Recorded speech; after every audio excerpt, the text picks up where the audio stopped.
छै से जिया पर करयू गजब के फाइट गे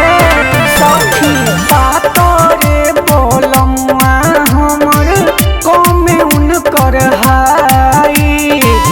जब चढ़ै छै से जिया पर करयू गजब के फाइट माजा एलै हमरो बड़ी कनिए सा दुख भेलै अरे पहिले राती के रगड़ा रगड़ी से कमर में दर्द उठ गेलै हाँ पहिले राती के रगड़ा रगड़ी से कमर में दर्द उठ गेलै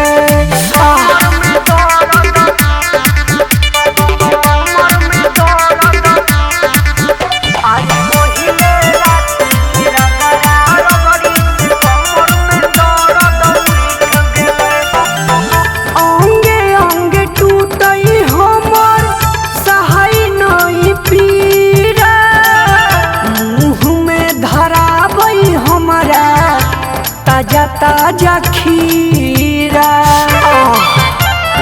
आई रे माई अंगे अंगे टूटई हमर सहाय नहीं पीरा मुँह में धराबई हमारा ताजा ताजा खीरा हॉल में उबल बुता के एक बेरी ढुक गेलै अरे पहिले राती के रगड़ा रगड़ी से कमर में दर्द उठ गेलै हाँ पहिले राती के रगड़ा रगड़ी से कमर में दर्द उठ गेलै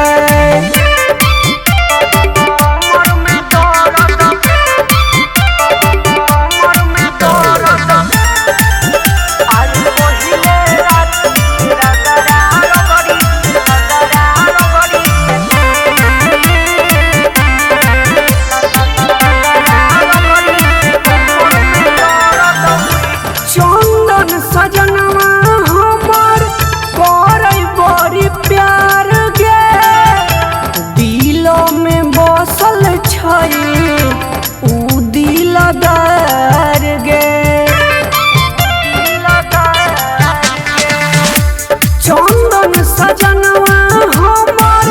करे बड़ी प्यार गे दिलो में बसल छै उ दिलदार गे हमहू रहियै रेडी भेल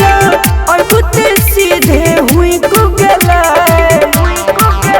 अरे पहिले राती के रगड़ा रगड़ी से कमर में दर्द उठ गेलै हाँ पहिले राती के रगड़ा रगड़ी से कमर में दर्द उठ गेलै